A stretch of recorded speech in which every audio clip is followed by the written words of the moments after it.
King Kong is one of the most popular giant monsters out there. Starring in arguably the most important monster movie ever made, the Willis O'Brien 1933 original, and going on to become Godzilla's mortal enemy / sidekick. This is a character that people have loved for over 90 years. But that doesn't mean every movie in the series has been equally celebrated. With that being said, there is one movie that I think people don't talk about nearly enough, and in fact, every time I bring it up, people seem to have completely forgot it even exists. Which is weird because it's probably one of the most inventive and bizarre Kong movies ever made, but for some reason, I don't know, you've probably never even seen it.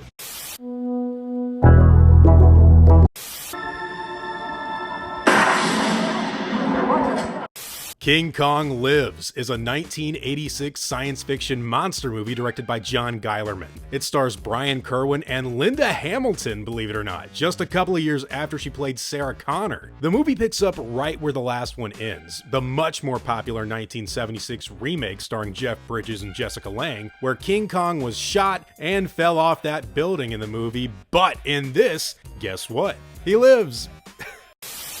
King Kong lives.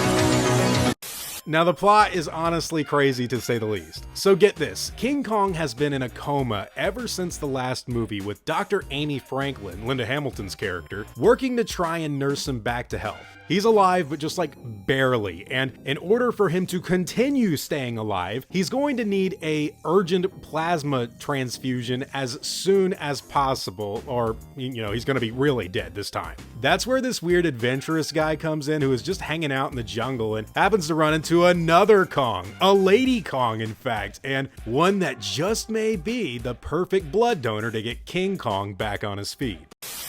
Did you say your beast is a female? Yeah.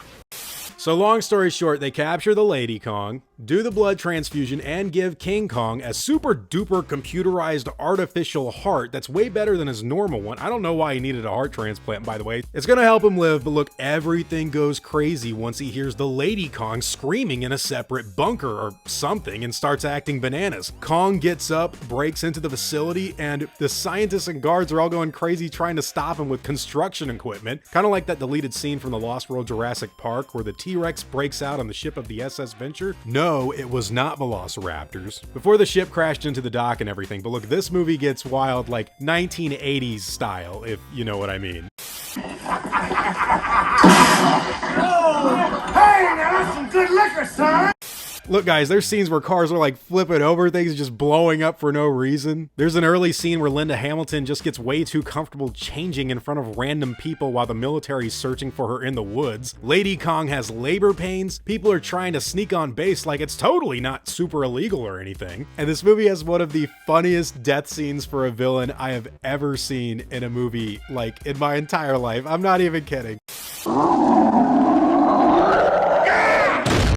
Now look guys, this is not a good movie. In fact, it's probably one of the worst King Kong movies ever made. One of the lesser ones in the franchise, if you know what I mean. But I honestly have a soft spot for it. And now hear me out here, because I know this movie's not very good. There's something about King Kong Lives that's like, it's oddly comforting. Like it's so weirdly not that good, but earnestly insane. It's just one of those movies that's kind of like so bad it is good, and I would say it deserves like cult classic status in my own personal opinion. The movie is outrageously funny in an unintentional kind of way, but it's weird because it's also trying to be funny sometimes. It's like a weird monster thriller hybrid comedy thing, and you can tell when they're trying to make jokes, but sometimes stuff just happens that's just bonkers and off the wall. This is one of those movies where it's like Jaws the Revenge, if you know what I mean.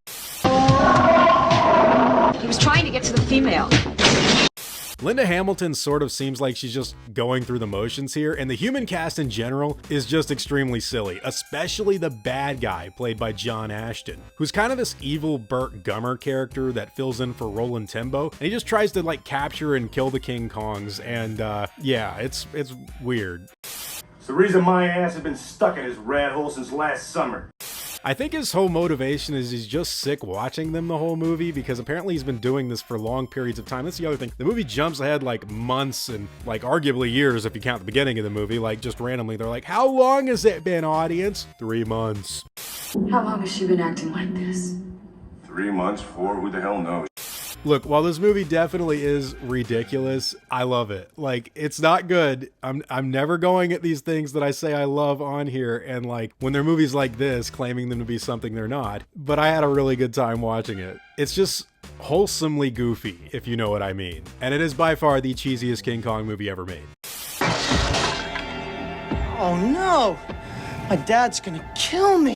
The special effects, by the way, aren't so special. Unlike the amazing work done by Willis O'Brien in the 1933 original, the two Kong movies made by Dino De Laurentiis used guys in gorilla suits, and while that was something Kong had already done before with both Toho movies, King Kong vs. Godzilla and King Kong Escapes, I can't help but notice how goofy they look here because this is a Western film made for Western audiences, and guys in suits, especially King Kong, it just doesn't work for me. I mean, 1986 especially. Look, Howard the Duck has some incredible go motion effects, and you could even argue something later than King Kong, like When Dinosaurs Ruled the Earth, has incredible stop motion. But I don't know what it was, like they could have used animatronics, but they went for the guys in the suits, and it just never really worked for me. There's scenes where like King Kong's carrying the Lady Kong away, and he's like holding her and running, and you could just tell it's just two dudes in gorilla suits where you could find the zipper somewhere. It's just kind of like, it's cheesy, but it's also like, this is so cheesy. It's like a miracle it exists.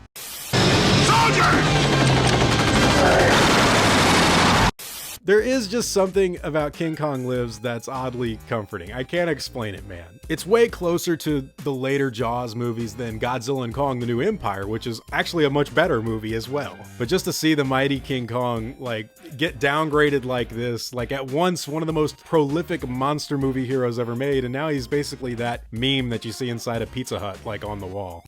Ain't that a natural fact? How about a little something to wet your whistle? Both Godzilla and King Kong have been in some stinkers, and I think Godzilla 1985 is actually way more memorable today, but this one, man, takes the cake. King Kong Lives is a notoriously silly movie by people that have actually seen it, but most people don't really seem to know it exists. I think it's because it falls in between the 1933 original and the 2005 Peter Jackson movie. You know, when it comes to the King Kong stuff, people know about the black and white movie, they know about the big budgeted remake from the director of The Lord of the Rings, and of course they know about the times when he fought Godzilla, but the stuff that came in the middle, a lot of people aren't really aware of. I mean, people do know of the 1976 remake because of Jeff Bridges and Jessica Lange. This one has Linda Hamilton, and it always surprises people when I tell them it exists. It's funny because once you tell them that it's about two King Kongs like falling in love and Sarah Connor's in it, they're like, what? Like, how did I miss that? But then as soon as you watch the movie, you're like, oh, okay. Oh, all right.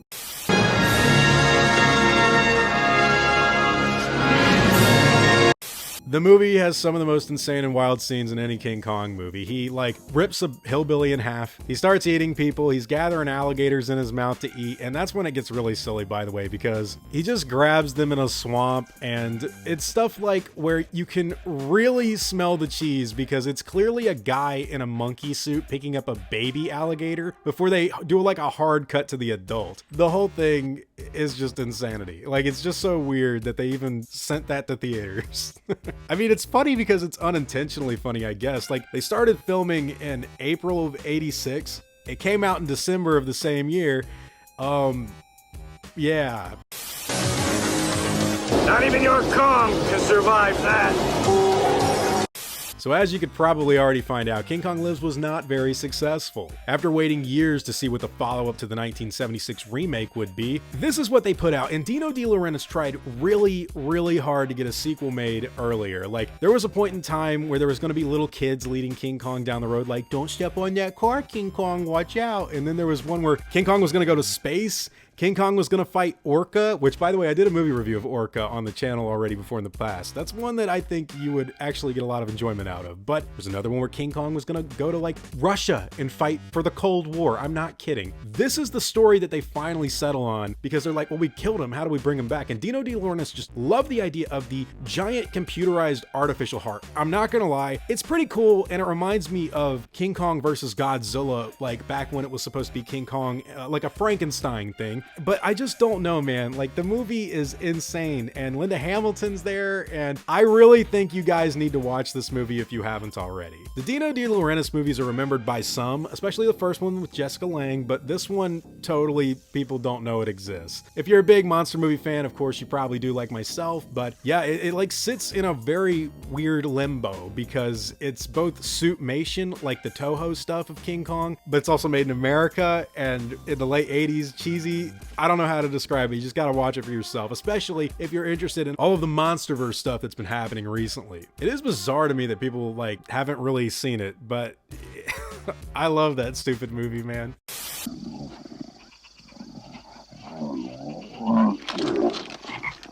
But hey guys, those are all just my own thoughts and opinions on the subject matter. What do you think? Are you a fan of King Kong Lives Like Me? Or have you never even heard of it before? Let me know what your favorite scene is in the movie if you've actually seen it. And if you haven't, go watch the movie, come back and leave a comment. I want to know exactly what your thoughts are. This is like the Batman and Robin of King Kong movies. Anyways guys, it's all just my own thoughts and opinions. Now whatever yours happen to be, I'd love to hear all about them in the comments down below.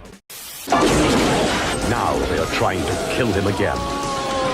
Let me tell you something, brother. Thanks for taking the time to watch this video. I really appreciate it, and if you'd like to see more, don't forget to like, subscribe, and hit the bell notification so you can be updated when I put out new videos. God bless you all. Christ is King. I hope you all enjoyed your time, and as always, take it easy.